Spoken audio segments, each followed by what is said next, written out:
Good evening and welcome to episode 17 of In at the Side. I'm Dom Harman. I'm joined by JK and Samario O'Neill.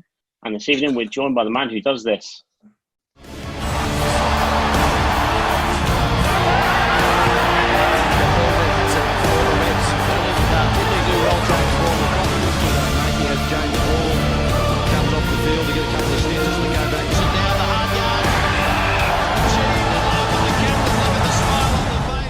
Getting over the line.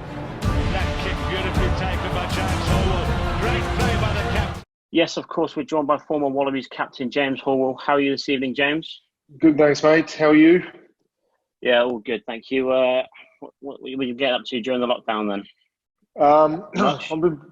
Fair bit actually. It's been it hasn't really changed too much for us. I'm doing a MBA at Cambridge at the moment, so that's sort of just all turned online. So hasn't really changed a lot for us in terms of the coursework. It's just spending too much time on Zoom, hence the ridiculous background when you're spending sort of 6-7 hours a day on Zoom calls. And a bit of work with the company I'm working for. We're we've adjusted a little bit to make some PPE back in Australia for face visors. So we're an automotive accessories manufacturer and make a lot of sheet plastic. And so we've shifted to making PPE visors and looking to distribute them here in the UK. So that's kept me busy for the last couple of weeks under the coronavirus. But so yeah, it's been. I guess all things considered, it hasn't been too bad. I don't leave the house much, but all safe and well. Yeah. Good. Well, I thought we'd start with obviously one of the bigger topics concerning Australian rugby at the moment. Obviously, Raelene Castle resigning. There's a lot of talk of her inheriting the issues when she took over, and then there's been a lot of talk of identity politics. Have you got any views on that? Have you heard anything other people may not have? No, not overly. I think Raelene. It's a bit more difficult for me to comment because I haven't been there since she's been the CEO, so I haven't been able to probably see firsthand what the impact that she's had behind the scenes. Any of my dealings with her have been very good. She tried very hard. She was making a lot of effort, particularly with the ex-players and the classics, what we call the classic Wallabies, which is it's a big group, and they do a lot of work in the community back in Australia. And her correspondence through the classics has been was always great. And I think there's been a lot of talk about things she's inherited, which is no doubt true, and I think that's been going on for a while in Australian rugby. Obviously the situations with Israel, the COVID-19 situation, stuff that you probably would never really expect to happen being the CEO of a sporting code within Australia. So look, it's been tough for her and for the code. There's no doubt there's some big issues that need to be fixed within Australian rugby, within the Super Rugby system as well. I think needs a big looking at, and so that's there's no doubt that there needs to be change. And I guess this as unfortunate as what her resigning and obviously the COVID-19 situation, it can give us a clean slate to almost go, look, this is where we need to readjust everything, relook at everything, the way we function, the way we operate, the governance behind the game, the impact on community rugby within Australia, and also how we play at the professional level, and ultimately how can we make the Wallabies win. And that's what we need. That's sort of like where it all geared up. And I think we haven't had that sort of clean slate moment. We've always sort of picked, and there's been changes here and there, but it hasn't been, okay, this is it. We've got a new coach coming in. One of the most, I think, I'm really excited about the coaching group that they've put together. I mean, it's probably the best total group I've seen at a Wallaby level for a very long time. Obviously a new CEO, there's a new chairman coming in, as Paul McLean's only interim. There's 3 or 4 new members on the board. So this is a chance, and we just got to make sure we get it right, because that's the important part. So do you think, obviously, some of the things going around is that she was pushed to the designing side of things? Do you think it's an element of that, or was it she's just had enough of what's happening, and obviously feels the same way as you say. What you're saying is Rugby Australia needs a clean slate. Well, I think it's a little bit of all of it. I think she's put up with a lot, and a lot of it's a bit unfairly, particularly from the public scrutiny. I think has been unfair, and I'm only going what I can read in the press, and there's been unfortunate attacks on her, and I think, as I said, in situations that she can control, but I think there's an element of there's an opportunity for a clean slate, and I think the board might be seeing that now. As we said, with this situation, while it's bad, and the code's losing a lot of money, we weren't in a great financial state to begin with before COVID hit. There's a new TV rights that they're negotiating at the moment. Super Rugby's popularity is waning, not just in Australia, across New Zealand, South Africa. There's a whole raft of things put in. I don't think it's a simple thing, but there's certainly rugby is at quite a low point within Australia, and that's the disappointing part, and that's where we need to build it up, and that starts at the grassroots level of rugby. We need to build popularity, we need to build participation at that level, get the kids loving and wanting to play rugby again, because as with uniquely Australia, we have so many other options that you can play, you can watch, you can support compared to any other country, and the games are all quite similar. And there is no I don't think there isn't another country in the world that has 3 full-time, full-contact sports that are all played at the same time in the same stadiums, and we've only got a population of 25 million people, which is about a third of what the UK is. So, it's a very congested marketplace for hearts and minds, for sponsorship dollars, for TV dollars, for everything. So it's really unique in what it is at the moment. And I think a lot of people that don't probably appreciate Australian sporting landscape don't probably appreciate how complex and how rammed it is. You can sit at home on a Saturday night and you can watch 3 games of rugby league. There's 3 games of rugby on. There's 3 games of AFL on, all from your couch, all on at the same time. And you've got to pick. Plus, you've got community rugby on and community sports on in the afternoon. So it's really, really difficult to work out that space. But that's what rugby need to do, in my opinion. Yeah, and obviously looking into at the moment, obviously I've got a friend who's from Australia, and he's been looking into sporting as a whole. And Australia is having this situation now is going to have a massive effect on sport as a whole in Australia. You look at the NRL, yes, probably less so because they are privately backed. Obviously, Australia's already had the financial situation issues, and it's now going to be more. And the AFL, well, they're seemingly going to be knackered after all. They're not public funded. They are literally on their arse, essentially. But sporting as a whole in the egg-shaped game is a big problem. Yeah, and look, I think the big thing is that you can see, AFL is by far and away in Australia. It's sort of akin to football here a little bit, is that it is the most supported game. It's regulated 80 to 90,000 people go watch a game. It is the most financially secure code that we have, and they're struggling. So that probably puts it in perspective. They've had to go to the government and get loans in the millions and millions of dollars just to sort of prop up their cash flow to get through. And their players across the AFL and the NRL have taken cuts of 60 to 80% total of their salary until this gets sorted. And in the same in Australia, Australian rugby players have taken, I think, about a 60% cut on what their salary is. So it's a situation that probably no one appreciated how bad it could be, and it would have the impact. And I know that the codes are doing everything they can to get it back as quickly as possible. I know Rugby League are talking about being back on the 28th of May, which it seems to be crazy early. And I know I've got mates that work in the AFL, and they're saying, look, we need to get a season in this season, no matter if it's shortened or whether we're playing the grand final on New Year's Eve. There needs to be a season this year just to get the revenue back into the game. Yeah.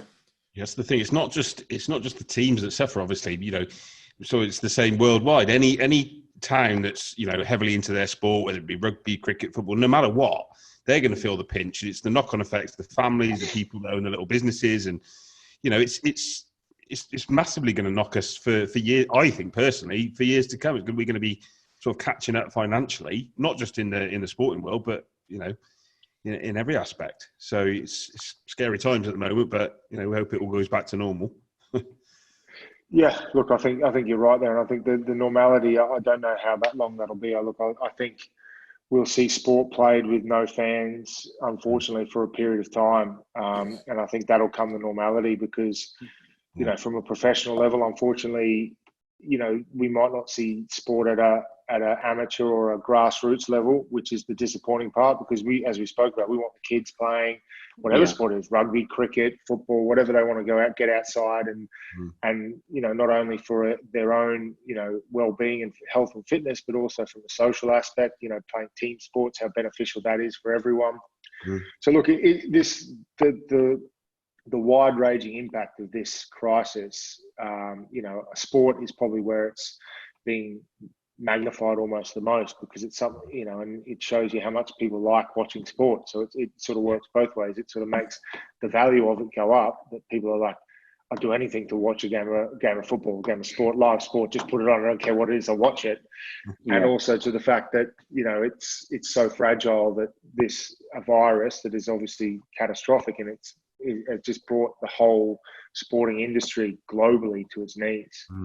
So do you think, obviously, last point before we move on, do you think with Raelene stepping down now and the new chairman and CEO coming in, it's a tough task, a tough ask of the new chairman and the new board and the new system of Rugby Australia, given the financial impact, because grassroots are obviously going to falter. That through up into the professional game. And obviously Australia is already at that moment where it's going to go either up, it's going to go up, or it's just going to nosedive. You think this is the situation? This situation has now made that 10 times tougher, and maybe is the kind of the worst possible time for Raelene to have stepped down. Well, you can look at it both ways. I think as a new person coming in, it's an opportunity because it's not going to get much lower.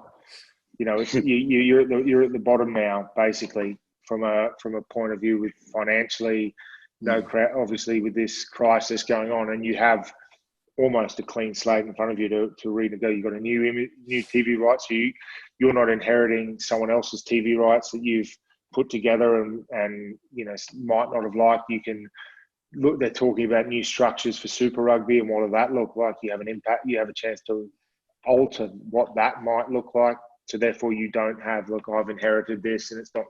So I think there's a huge opportunity for whoever takes it on, while it would have been good to have some continuity to get into this process and sort of work out how it's going to work. And Raylene's done a good job. They've finally got to deal with the players. They've worked out how they work with the staffs and the state unions. So I think, yes, it would have been nice to have some continuity, but with the change that's happening, it's a fantastic opportunity for someone that wants to do it, to come in and make significant change. And that's what you want to see as an administrator, is come in an opportunity to make such big change that could alter the way the game is played for the next 10 years.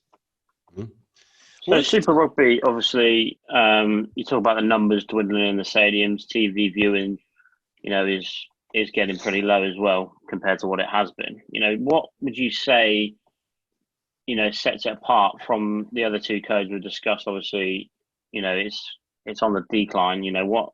What's your opinion on the reasons behind that? I think a couple of things. I think the competition expanded too quickly. I think it sort of peaked out at. There was a period there where we sort of got to, each year that I played, when I started playing Super 12, then the next year it was Super 14, then 2 years later it was Super 15. And I think it expanded purely for the greed of putting more games on TV without actually worrying about what the content is. I think they were too concerned in focusing on going to new areas, going to new venues and trying to make it expand. And I think in Australia, we didn't have the capacity to hold 5 teams. simple. I think we could get, when you look at when Australian teams were all very good, we had 3 teams, the Brumbies, the Reds and the Waratahs. I think the Force added an element to that, to the west of the country, which has got a big rugby supporter base, particularly with the number of expats. A lot of British people live there, and obviously a lot of South Africans live there as well. So it gives them, and there is no rugby league in Perth. It's AFL. It's an AFL town, so it gave them another sport to focus if they weren't AFL fans.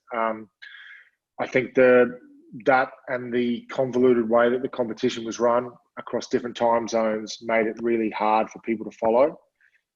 We lost the rivalry, the sort of the mentality of that sort of tribalism, which I think rugby does really well here in the UK. Personally, I think that's one of the things. You're not playing a big, but you've got those tribal. You go to these towns that this Leicester. This is a rugby town. You come to Leicester town, whether they're going really well or really bad, they've still got pretty full stadium and they're making a lot of noise. And the tribalism is there. They've got their own stadium. They're playing in small boutique local venues that are owned by the club. So the people that go to watch the games feel they have an ownership of that club, whereas Super Rugby's played in these great stadiums, Suncorp, Eden Park. You get to play in these that hold 60,000 people each week. And I mean, it's like playing a club game at Twickenham every weekend. You're not gonna. It's gonna look empty.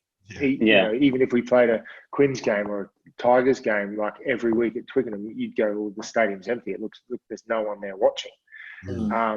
So I think that has an impact on what people look like, and people just lost touch with it. And I think it's now time to increase the tribalism back to, particularly for Australian rugby. I think the time zone issue is a big one, because when you're watching games if your team's playing in South Africa and you're living in Australia, your games are on at 1, 2 a.m. in the morning, and it's not a suitable time zone. There's all these new teams coming in. People didn't know where they were from, and I think that was the difficulty. And I think it's just lost the tribal, the impact that it used to have. This is easier than some of the Pro 14 teams who have to play England and Wales, I guess. Yeah, exactly. Sorry, you touched on Super Rugby there. Obviously, I know. Obviously, you did around 11 years of it, in total. Then you came over to England. Obviously, in that time, captain Australia, very successful with them as well. In terms of Super Rugby compared to the Premiership, which would you say is a harder league? Which would you say is more testing? Well, the Premiership is much more attritional. It's much longer. The season goes for much longer. I mean, Super Rugby, when I started, was basically a sprint. It was literally every game. You drop 2 or 3 games and you're almost out of the running, because it was top 4. That was the final, top 4 out of 12. It was literally, you drop 3 games and it's like, well, you're not really going to make the finals here, boys. It's, you sort of prep for next year. But the intensity of each game was so important, because it meant everything. You wouldn't go away and go, geez, we're a bit off it today. We're not, we're going to try it. It was like a grand final. Every week you had to be on it. Particularly with, as I said, the smaller numbers. You're playing teams that were, any New Zealand team was jammed full of All Blacks. We go to South Africa, we're playing the Bulls at Loftus. Basically the Springbok forward pack. These sort of teams in their peak. The 07 Bulls and these guys, it was basically the forward pack that won the World Cup. And so that it is a completely different style of rugby. I think one of the great things that I used to like about Super Rugby was that the teams played such different rugby. So you play a Kiwi team one week and okay, it's all going to be off the cuff. They're going to offload. They're going to play quick lineouts, quick taps. It's all unstructured. They want to play unstructured. Then the following week you play the Bulls at home. So you go, okay, these guys are on a maul. They're a bit more route one direct. So it's a completely different game style. Then you'd play an Australian team that would be sort of a mix between both, depending on which Australian team you ended up playing. So the Waratah, the Brumbies, very good set piece, but a bit more structured with the way they attack. Played a bit more position focused. So each week was completely different. Whereas I think in the Premiership, pretty much everyone does the same thing. They 5 meters out from their own line, they're going to maul to box kick. Scrum is going to be penalty first, then they'll kick. No rugby's played out of their 22. Anywhere, but if the weather's bad, anywhere up to halfway, it's going to be basically more box kick, see what happens, chase. It's the attritional part is much greater, and you particularly as a tight forward, you make a lot more tackles. It's the speed isn't as high, but the attritional element, there's a lot more mauling, a lot more longer scrums. So it is tough in that aspect, but it is a different way to what Super Rugby is. Super Rugby is about keeping the ball in play as quickly as possible, not allowing the defences to get set. Playing on top of teams, quick. Yeah. And Southern Hemisphere way. Yeah, would you say that Super Rugby players would be very, very akin to switching quite easily to sevens because of that reason, or is it a completely different ballpark? It's probably a bit more of a different ballpark now that sevens has become it's almost its own sport. I know coming through that anyone that was basically a back row or a back coming through the system in Australian rugby would almost get put in for a season of sevens. Like anyone that had any gas, big motors, these sort of guys. So basically, if you're a back rower or an outside or inside back, most of them, unless you were sort of straight in the super game, they'd send you for when you're 18, 19 to a circuit of sevens, see the world. You'd get capped for Australia, so you couldn't go play for another country if you had another passport.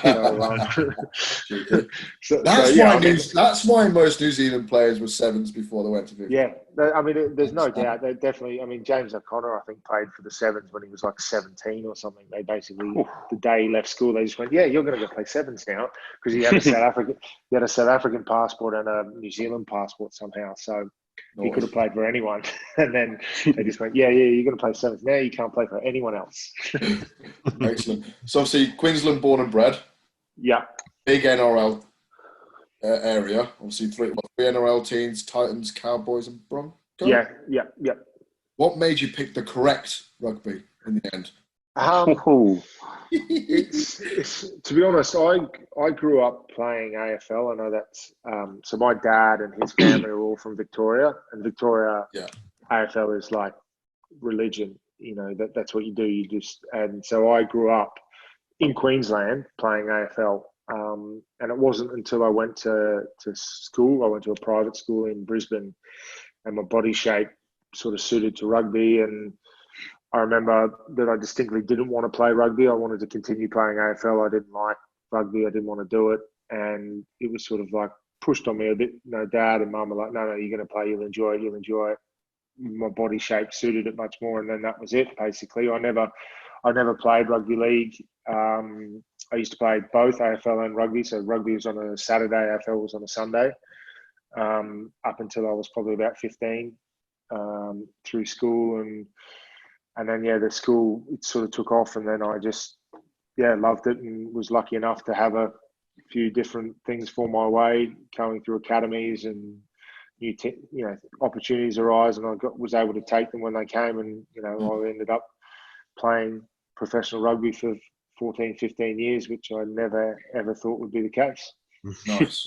Obviously, you debuted in the Super 14 with the Reds. I bet that was a big moment, obviously. Queensland born, great thing to go out for the Reds against New South Wales. So big game, giving his debut.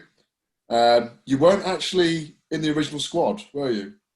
No. So the way the squads used to work back there, they used to have, I think it was 32 or 30, because it was back in the bench when you only used to have one front row reserve, and it was 22. So you used to have 30 or 31, and then you'd have what I'd call like 3 wider training squad, or I think elite performance squad or something like that, or EPS players that you did everything. You trained with the team, but you were sort of like on a rookie almost contract, and once you started playing, you had to play I think 3 or 4 games, and then you got included into the full-time squad. So that was basically, I played with the Australian under 21s, the year before, and injured my shoulder, so I had a full shoulder reconstruction, and I'd already sort of signed on for the Reds. I'd been through the academy, and I'd signed on because of Nathan Sharp and Rudy Vedalago. These guys had left to go to the Force, and so we lost a lot of our forward pack. So I came in and rehabbed my shoulder through the preseason and got a chance in the last trial. We played the Highlanders over in a place in New Zealand called Umaru, which is sort of in the South Island between Dunedin and Christchurch, and played pretty well in that game. And then somehow I got the call to say that I was on the bench that for the first game, and then after that I didn't miss a game for about 3 years, which was nice, crazy. It just sort of amazing where it sort of went to, and never thought it would happen so quickly in the way it did. So going out against the Tars in your debut game, knowing that there's a big rivalry there, were you absolutely bricking it? 19 years old? Yeah, 18, 19. Running out for the Reds, hometown, were you shitting it, essentially? I don't know if I was shitting it. I mean, it was a big game because Wendell Saylor had left the Reds the year before, and gone to play for the Waratahs. So it was his first game back, and so obviously Big Dell, top bloke, but was quite polarising sort of guy, and he played Origin for Queensland. He was a Queenslander, and then going to play for the arch enemy, like it was a big thing. And I know it was the first game, so our front office, were quite aggressive with their marketing campaign about getting into Dell, and we ended up having about 40,000 people at the stadium, pretty much just to give Dell shit and get stuck into it.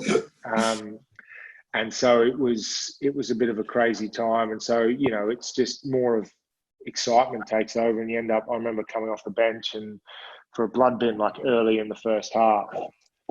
And then you're just running around like a headless chook, not knowing what you're doing. You're just like just flying into everything, doing absolutely nothing of value, just like sprinting from one side, and you come off and you've been on the field for like 7 minutes, and you're like dying, just going, and you've done absolutely nothing of worth for the team, but you feel like you've made an impact. But yeah, look, it was cool to be able to do it in front of all my mates, and I had a big group of friends that I grew up with, and obviously all my family were there, and and pretty much were there for every game that I ever played at Queensland. So it was a special place, and it had a lot of fond memories at that stadium. What were the sort of stars you were? Was that the sort of Genia Cooper era? It was a bit before then. When I started, so it was more we had sort of like Elton Flatley, Ben Toon, Chris Latham, David Croft, guys like Hugh McMinimum, Steve Moore. They were the guys that in that sort of first team. Nick Berry was there, who's now the referee. So those guys were there for my first little bit, and then the Cooper, Genias of the world sort of came in a year or two later, sort of end of 2007-ish, when Eddie took over as coach for a season, and then he only lasted a year. And then I had about my first 4 years of professional rugby, I had four head coaches. So it was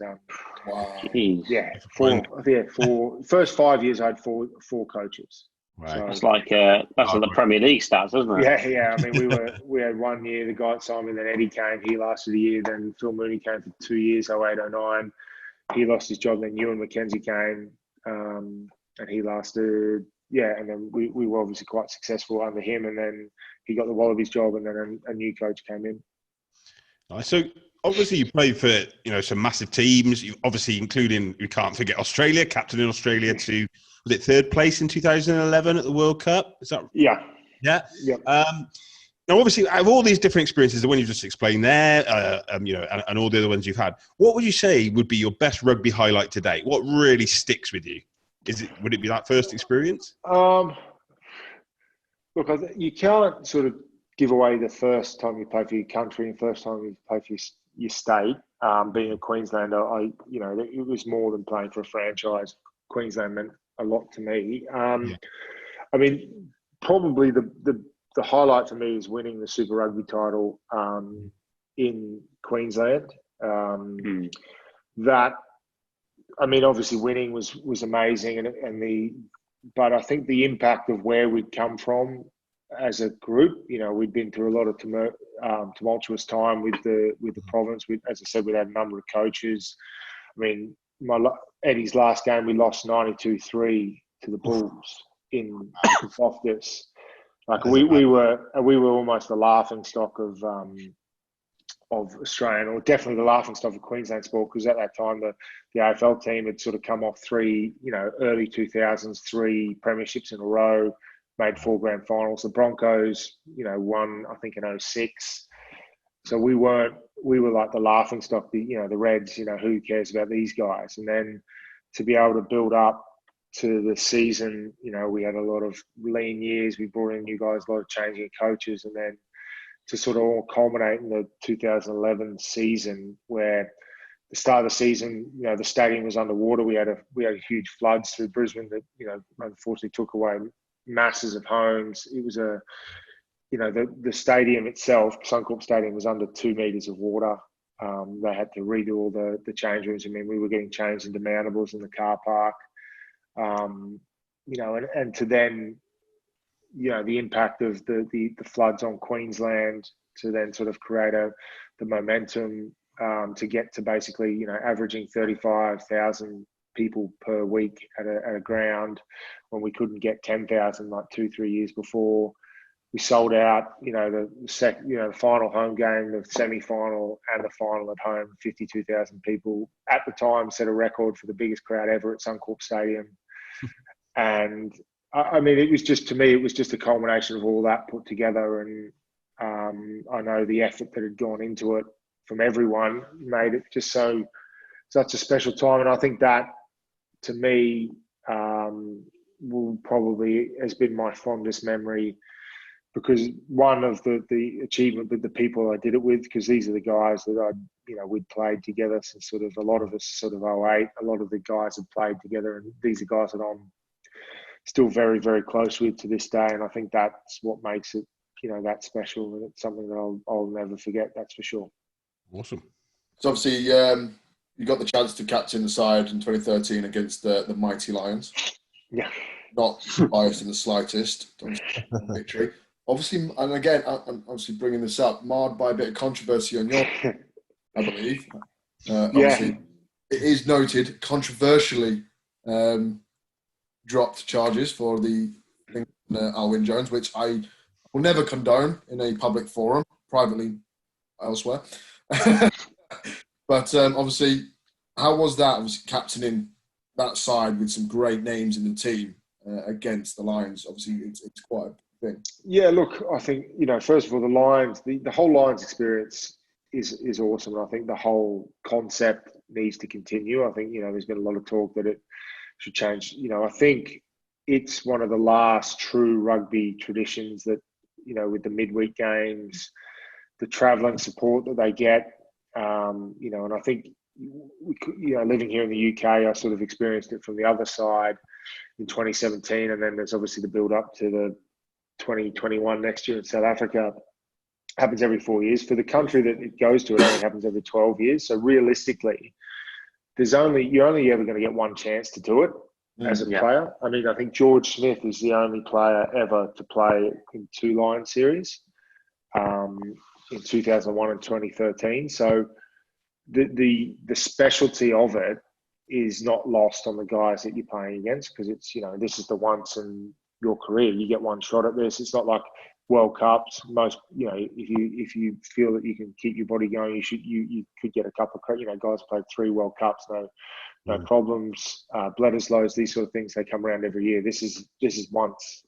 Yeah. You get a crack at this, and the support that came with it, and not only from a test level, that the provincial level. There's a lot of guys that are never going to play test rugby that are playing at a provincial level. And this is their closest they're ever going to get to playing test rugby against a test side, because nowadays, you don't have the All Blacks or the, England coming over and doing a 4-week tour and playing 2 midweek games against provinces. That doesn't, just because of the scheduling, just doesn't happen, and probably rightly so. But this is an opportunity to do that. And I think we focus on the test, but, the importance it was to these guys that played in these midweek games. I remember we weren't allowed to play, as in the guys that had been named in the Wallaby squad, in a certain amount of the provincial games. So no matter what state, and the Queensland game was, I think, a week or 8 days before the first test at Suncorp. And we were in camp and we were told we weren't allowed to play. We'd been told, even though there was stacks of time to go. Actually, I think it might have been longer than that. There was stacks of times that and like, I remember that there was myself, Quade, and Will Genia particularly, were filthy that we couldn't play for the Reds against the Lions, because I knew that it was just an opportunity that this is your team that you grew up playing with and you've always wanted, and you got a chance to play against the Test with all your mates. And I knew the game plan that we were going to implement was going to be fun. So I was like, well, this is really annoying. It was one of the games that I wish I got the opportunity to play. But yeah, look, the series, the fans, and were brought the best out of the Australian fans. It's the most loud and boisterous I've ever heard our fans, and I think that is purely in response to what the British and Irish Lions fans brought. Yeah. I think even to this day, the first test in Suncorp was the loudest I'd ever heard our national anthem sung at a home fixture. And I think, while the result didn't go away, and there was all the stuff on the side for me that we can go into if you like. Look, that was a distraction that I probably didn't need. But the concept itself is amazing, and I really, besides the result and the other stuff, the little incident, it was an amazing experience. And I think for me, being a rugby person in Australia, we talked about before, it was the time for that period, 6 weeks that were there, that rugby was on the front pages, it was on the back page. Yeah. It was number one sport in that country for that period of time. And that doesn't happen very often. Probably the last time it happened before 2013 was the 2003 World Cup when we were hosting it. We won't talk about that either. Yeah, no, we probably shouldn't talk about that either. But we can if you want. But obviously, before my time. The only thing I'll touch on the incident per se. Yeah. Because obviously we all know what happened. We could see it from the sidelines. We'd see that what was going on with the IRB, World Rugby now. Obviously, mentally though, how did that affect you going into all this, and how did you overcome? You would have been all over the newspapers, and obviously in Australia. How did you kind of switch off that to carry on doing what you had to do as captain? Yeah, look, it was tough. I think the initial part that it came, and I only found out that the process had started on the Sunday morning after the first test. So we obviously lost the first test in quite a disappointing way.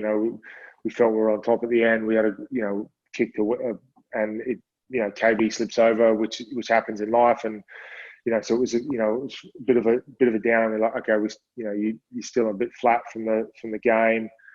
Get that news, you're like, okay. So you then never been through that process. You're like, okay, let's just isolate what I need to do from a rugby point of view and what I need to do for the incident, and try and keep them as separate as possible, which is easier said than done. I guess the good thing was that the process was done quite early in the week. I think on the Monday it was the hearing. So I was going, okay, well, look, at least I'm going to know whichever way it goes at the beginning of the week. So I was like, okay, Sunday's a pretty light day. We travelled to Melbourne, met with our team to sort it out, and then Monday did the training that we need to, and then I knew that I had the process Monday night. Long process, went through all that, got the news that I was cleared, so it was obviously a huge relief that had happened and that I was cleared to play. So I was like, okay, that's great, let's move on. Done. In my mind, it was done, move on, next thing, not knowing that there was a ability to appeal the process from an IRB point of view or World Rugby point of view. So that really came as a shock to me, because it came, what day was it? Wednesday or the third? I think there was the last minute that you could appeal the process, and they got in within like an hour to spare of which I didn't realise at the time. I just got tapped on the shoulder and like, okay, they're reviewing the process, they're going to appeal their own decision. I'm like, that doesn't sort of make much sense. But IRB appointed judiciary officer, they're going to appeal his decision. I'm like, isn't it usually work the other way? Anyway, the good news was that it was like, okay, you can play this weekend. They're not gonna keep you out. It'll happen after the second test. And so then I was like, okay. When that was the case, it was just like, it's not even an issue for me at this point in time. I don't need to worry about it because we need to keep this test series alive. We had a big game coming up, and it literally, once I got the information, it was like it was in the back of my head, and I was very conscious about not protruding the image that there was something hanging on me to the team, and obviously publicly as well. As a captain in these series, you have to do a lot of media work, and it was just like, I'm not talking about it. It is what it is. We'll deal with it after the game. Obviously, I'll deal with it after the game. The game's the most important thing, and that's the way I approached it. Obviously, we win the game, and again, very tense circumstances down to the last kick, where fortunately for us, Lee Halfpenny didn't have the legs on his kick from halfway. And then obviously I was quite emotional after that game, and that was probably the indication of that it all bottled up inside me. It was the first time I'd probably caught up in the emotion of a test. Hearts in your mouth that, come on, please miss this kick. We've done so well to get back into the game and take the lead. And I knew what was riding on it from a country point of view, that we need to get to the decider because we had a chance to win, get to there. A lot of emotion on my end, probably knowing that that this is going to be a tough slog to get through this next bit. They're not appealing their own decision without something in their mind from my head. So that's why the emotional sort of outpouring from me, because I'd probably bottled it up and not actually spoken about it. It was just, I don't think I even talked about it to my girlfriend, who's now my wife at the time, or my parents. It was just like, no, it's not. I'll deal with it after the game, and that's where it's probably not a healthy thing in terms of like mental health. And we're talking about these sort of things. In hindsight, I probably should have spoken to someone privately about that, just to manage my emotions and issues better. And so when you're looking back, that would have been a thing. And then obviously, we had the Sunday night. I think it was a Sunday night hearing. So we'd flown to Sydney the next on the Sunday night hearing. The hearing, the judiciary officer in the hearing was in Canada. So we'd done it all via video link. There was all a bunch, and so we didn't get a result. There was no immediate result. It was sort of like, okay, thanks, I'm going to sleep on it. So obviously got no sleep that night. Woke up in the morning, still no result. Finally got to the gym, and then the team manager came into our gym session and sort of tapped me on the shoulder, said, come outside. And I'm like, okay, this is the moment of truth. This is where I find out whether I'm in or I'm out. And found that I was not guilty again, or they didn't overturn the decision. I think was because the legality of the legal part of the discussion was more about whether whether the decision was made rightly, not whether the decision was right or wrong. So look, that was a big emotional weight that sort of lifted, and then it turned again to the game. And I think maybe we'd probably, and I know I'd probably played the game the week before, and I think we went probably a bit light on it training that week. We probably, in hindsight, might have trained a bit harder if we had, gone a bit more aggressive at it. We sort of, you can go two ways. You can keep it normal and go hard, or just sort of flatten everything off and go, we've done everything we can. The team's not going to change too much. Let's just freshen us up and let us, hopefully jumping out of your skins come Saturday. And it unfortunately didn't work for us. We were outplayed in that final game. There was no question about it. We, the better team won that game on the third test. But it was certainly a roller coaster of emotions. Is probably the definition of it. Up, down, up, down, up, down. Would you like to see a Southern Hemisphere version of the Lions? So say a team made up of South Africa, Australia, New Zealand. And you could still play in the same. Well, don't forget Japan. Oh, Japan! I was thinking Japan, but then no New Zealanders were getting the team, would they? So. Neither would the South Africans. Yeah, I think it would be. It would be great, but I think you'd struggle to get the distance between the countries and the differences in culture and the way we approach things, I think, is almost too vast to like. It'd be great to do it as like a, maybe a fundraiser for the COVID-19 situation or something like that. Play a game as a Lions, play like a Southern Hemisphere 15. Yeah. I mean, that'd be amazing. Wouldn't that just be the Barbarians?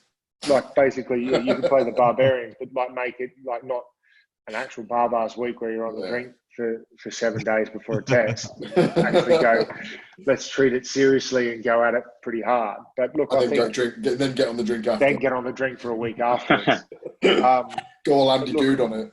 Yeah, I think it'd be great, but I think you'd struggle to get the same.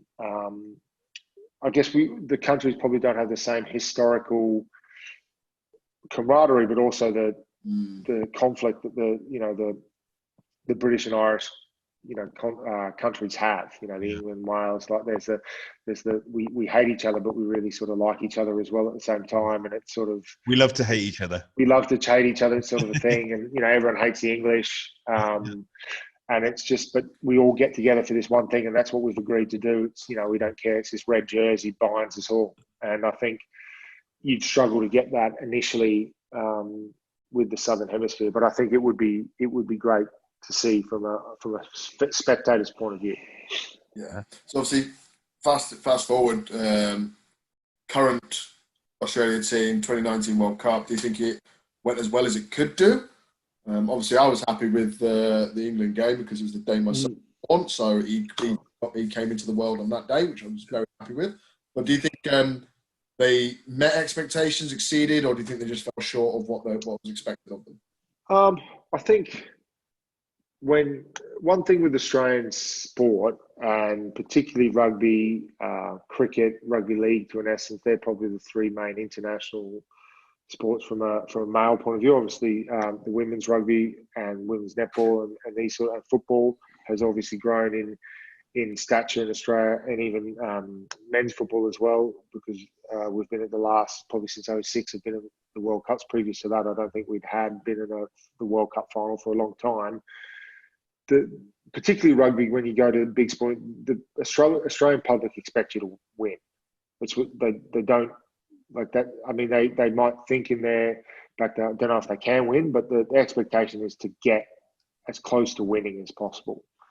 And that's the same with the cricket team. The cricket team, that's what the expectation. That's probably built from the success of previous teams has been that they'd always get to the final, get close. The semi-finals was a minimum for a Rugby World Cup. I don't think we'd ever.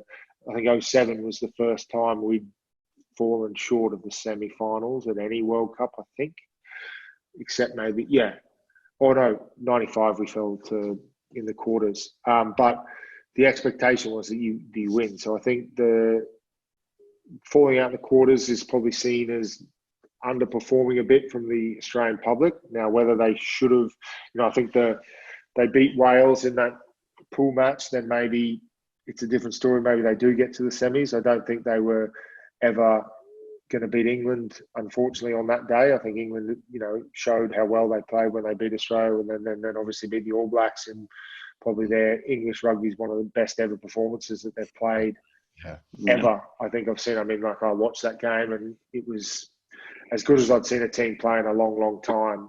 I don't think Australia were able to match that sort of brutality and intensity that they played with. But I think you asked the guys that played in it, they probably felt that they underperformed and they should have gone further. So that probably gives you a fair indication of what the concept was. You're always your own worst critic, though, aren't you? I mean, the amount of time, I'm sure everyone here has had it. You played a game, you played absolute dog shite, and someone comes up to you. I've always played amazing. Played, mate. And he's just amazing. I didn't hear it. Neil must get that feeling quite a bit, I imagine. Yeah, dog. But sorry, carry on. Yeah. So one question from myself is, if you were to pick your all-time front eight from any world, what would be your front eight? That I've played with, or just anyone? Just anyone. Who would you have as your pack? As a team? Good question. probably go loose head. I'd play. I generally put James Slipper as our loose head. I think he's one of the. I mean, I don't think he's underrated. He's played nearly 100 tests, but he's generally one of the best genuine rugby players I've played with. And yeah, just gets on with it. One of the great teammate that you can have. Two, probably. I remember Anton Oliver would probably be the hooker. I remember I got to play against him when he was part of that Highlanders team that sort of had like Carl Hoff, Carl Heyman, and him as the front row, which was a pretty mean unit to be coming up against as a 19-year-old kid. Never played a game of professional rugby in your life, playing them in the trial game in New Zealand. So that, probably him as a 2. And 3, probably, Carl Heyman. I think, again, for the same reason, I think he was just a destroyer of scrums, and that's what you needed. Locks, one would be Dan Vickerman. Just purely was lucky enough to play with him for a long time, for a little bit of my time at the Wallabies, and captain him. Genuine, never seen anyone hit rucks as hard as he's hit rucks. Genuinely, he used to polarize people at rucks. I remember in the 11 World Cup in the quarterfinal, he would have broken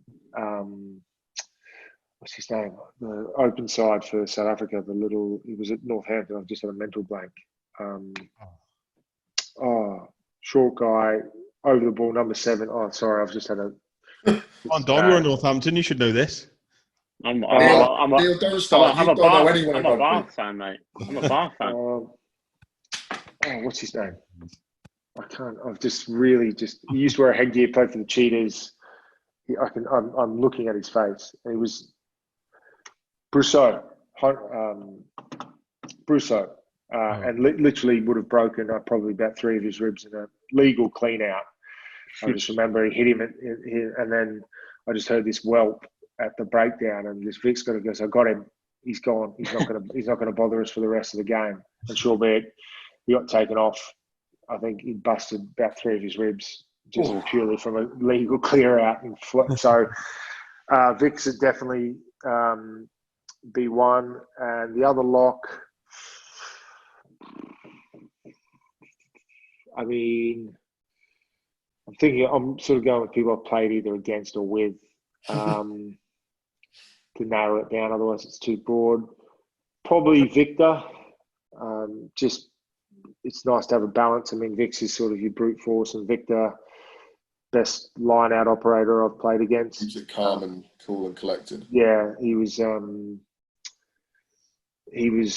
Yeah, I mean, it helped that he had 5, 6 foot 8 guys lifting him every time. So, he was a 2 foot higher than everyone else. But his ability to just sort of read and understand what was going on, and it just made life a real menace for you.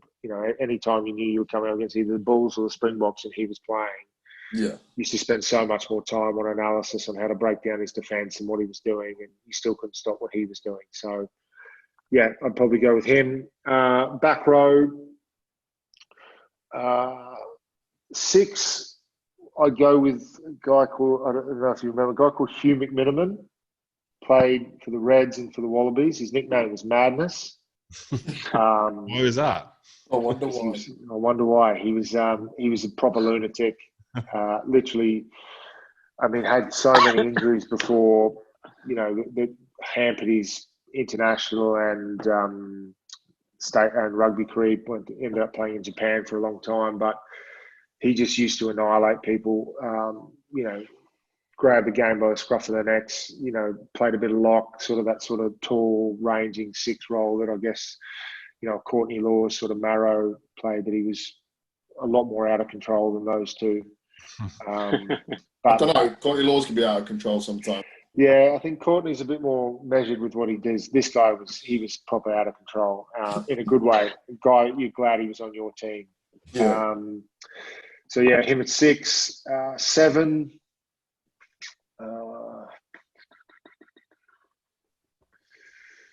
It's a tough one because I've been very lucky. I mean, I can't. It's very tough to go past George Smith. Yeah. As a 7, I mean, he's the best player I've played with, hands down. Yeah.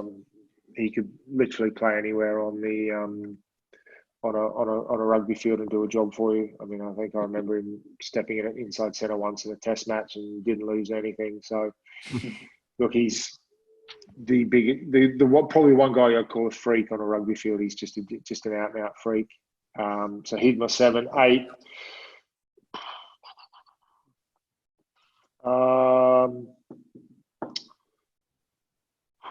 Probably Dwayne Vermeulen. Who? Dwayne Vermeulen or Todai Kethu. One of those two. I mean, Kethu was one of the guys I used to watch growing up. I mean, amazing rugby player. Engine on it. Yeah, got to play with him a little bit. One of the line of, great Tongan number 8s that played for the Wallabies. Willie Offen and Gow, who played there as well. We were very lucky to have some big ball carriers through there. So, he was a guy. 9, Will Genya, played a lot of rugby with him. Grew up, went to the same high school as him, played with his older brother. So I've known him since he was 13. He'll tell you I used to bully him at school, but that's not true. Now we need to get Will on so that we can actually corroborate these details. He's So I knew him. We were at the same school, and obviously I played a lot of rugby with his older brother at high school. So Will at 9, Stephen Larkham at 10. Mm-hmm. Lucky to play my first ever test with him. Just a guy that, I mean, has so much time. We were only doing the 8, weren't we? And now I'm going to 15. Oh, that's all right. No, perfect. Southern Hemisphere 15 coming out. Yeah. So Stephen Larkin, purely just, I've never seen anyone have so much time on the ball. I mean, even when he was coach for us at the Wallabies for a couple of seasons, at the end there, I mean, he used to step in with the opposition and take the starting team, tear the starting team to shreds as a coach. So, he just was a guy that just so much time, and obviously some big memory, the 99 World Cup, hitting that drop goal against South Africa, these sort of things as a kid, that's what I watched. As a 12, it's a tough one, this. Actually, no, I've got to go winger. Is it left wing. you could pick for winger for Southern Hemisphere? Yeah, probably left wing. Yeah, well, Digby Ioane was probably my pick as one of the winger. I think he was on the left. Purely from the fact that as a forward, I used to love playing with Diggers because he'd come in and help you out. He wasn't a winger that sort of just stayed on the wing. He'd always come in and do the hard yards and look for the ball. And I think that's what you want as a forward when you're hanging and you got not much less to give, and you see him pop up and bounce around everywhere. And he was a guy that just had such great leg drive and broke tackles and for fun. So he'd definitely be there somewhere. 12. Tough one, this. Who would be my 12?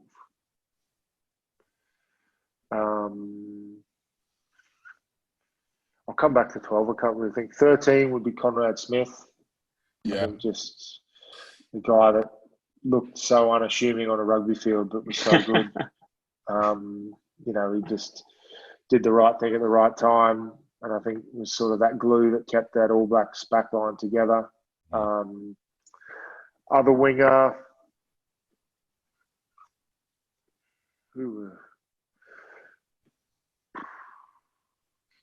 balance. Probably I'd go for 2, either Rod Davies that played a bit for us at the Reds, because I think he balanced out well with Digby. He was just an out and out speed merchant, underage track. He used to run the 100 and sort of sub 11 seconds, was just pure gas, sort of like a bit like a Johnny May, just out and out speedster that would chase kicks and do all the stuff that didn't get much kudos, but then would always be there on the shoulder of anyone that made a break. 15, Chris Latham, again, probably the along with George Smith, the guy that was probably had the biggest impact on a rugby tour that I've seen. I mean, in my early years, he used to just take a game by the scruff of the neck and basically win it himself. So he was there in 12. I'm going to go back. I can't even think. Probably, Ma Nonu, at the back end of his time with New Zealand. I think so around the 11, 12 World Cup where he sort of adapted his game a bit, to have a bit more passing, a bit more subtlety around it. It was much more difficult than when he was probably early on, when he was just a straight sort of considered a truck centre. So one man on the pitch I would not want to go up against. Yeah, so probably those guys. I mean that's very Southern Hemisphere dominated, but no, that's great. Changes what I'm going to write in the credits to goes from World 15 to Southern Hemisphere 15. Yeah. I've got a bit of a situation for you now, James. We've been There asking. you go. You didn't have one before this. No, yes. It's the same one that I've been asking all the guests. The lockdown question that everyone's been having. Funny. So sorry to disappoint, JK. But basically, the situation is this: you're in lockdown for 2 weeks, solid. You cannot leave the house at all. Right? You're having people bring you food. You're not even allowed to go out for your 1 hour's exercise a day. Right. So, out of everyone you've ever played with, who would make that an absolute living hell? Who would you hate in the house with for 2 weeks? And just remember, and this why? does go out on social media. Might hear it. We may don't know yet. Also, I think it'd make it funny, but also he'd get on your nerves. Is Dave Ward that played with us at Quins? Like really good mates with him. But he is non-stop, relentless. Like I've never met anyone like him. He is just at you from the moment you walk in the door to the end of the day. He is just all go. And I reckon by the time, if you're talking about 2 weeks lockdown, he'd just, by the end of it, you'd just be going, mate, just shut up. Like, I've just had enough. So. It's like these two with me all the time, but we're not in lockdown. They just told you to shut up. No, I think he has just messaged me. So that's what subconsciously. So he's he's a top boy. I really enjoy Wardy, but I reckon 2 weeks locked in a room with him might be a bit too much. Yeah, I think it's a bit much with anyone, to be honest, isn't it? But it's an interesting question. But James, it's been an absolute pleasure. I'm doing Dom's job. I was just going to do that, but it's been an absolute pleasure. I could probably sit here and talk for 2 hours straight. And we can testify to that. He can talk for 2 hours. I'm sorry, you can shut up. After the last few podcasts we've done, give over. But no, I could literally sit here and ask questions for the next 2 hours quite easily with you. You've been an absolute legend. Me growing up watching Southern Hemisphere rugby, you were kind of one of the ones that kind of kept me going, and I've definitely watched it. Dom probably is too young. But no, it has been an absolute privilege talking to you today. Yeah, thank you very much. Thank you for having me on, guys. Appreciate it. Thank you. Thanks very much, and we'll catch you soon. Sounds good, guys. Thanks very much. Cheers, Cheers, guys. Bye. Cheers. Bye.